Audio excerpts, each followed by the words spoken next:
Not every dream is easy to carry. Not every promise is simple to wait for. Joseph knew that. From a very young age, Joseph was different. While his brothers were lost in envy and rebellion, Joseph walked in integrity. And God gave him dreams, big dreams. Dreams that showed Joseph being lifted up, ruling, being honored. But Joseph was just a teenager, the favorite son of his father, Jacob, and because of that, the target of his brother's hatred. Envy fed itself in silence, and until one day it exploded. Joseph was sent to visit his brothers in the field, and while he was still approaching, they conspired. "Here comes the dreamer, let's kill him." But influenced by Reuben, they decided to throw him into an empty pit instead. No water, no way out. Joseph screamed, begged, but his brothers ignored him. While Joseph cried for help, they sat down to eat. Then, seeing a caravan of merchants, they had an even more cruel idea. Sell him as a slave.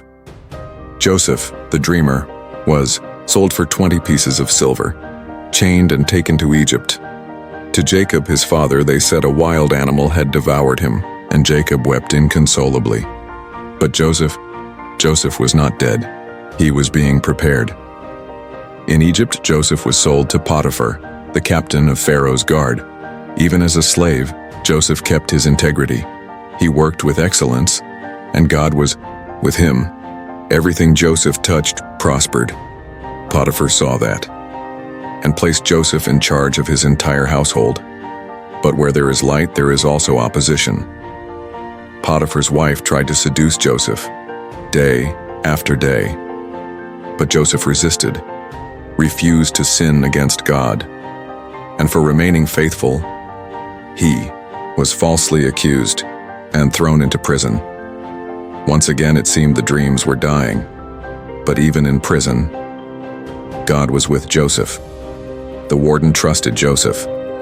He became responsible for the other prisoners. And there in the depths of the dungeon, Joseph interpreted dreams. First the dreams of Pharaoh's cupbearer and baker, then 2 years later, Pharaoh himself had dreams no one could interpret. That's when the cupbearer remembered Joseph. Joseph was called. Quickly shaved, cleaned, he stood before the most powerful man in the world. Pharaoh told him his dreams. Joseph humbly replied, "It is not in me, but God will give Pharaoh an answer of peace." Joseph revealed that the dreams foretold 7 years of abundance, followed by 7 years of famine. And he didn't just interpret, he gave the solution. Impressed, Pharaoh elevated Joseph to the highest position in Egypt, second only to himself. Joseph, the young man who had been thrown into a pit, was now ruling the greatest nation on earth. God turned betrayal into promotion, pain into purpose. When famine struck the land of Canaan, Joseph's brothers came to Egypt seeking food. They did not recognize him, but Joseph recognized them. And there, he held in his hands the power to take revenge, to humiliate them, to make them suffer. But Joseph chose to forgive. After testing them to see if they had changed, Joseph revealed his identity. With tears, he said, "I am Joseph, your brother, whom you sold into Egypt. But now do not be distressed or angry with yourselves for selling me here, because it was to save lives that God sent me ahead of you." Joseph understood something many never do.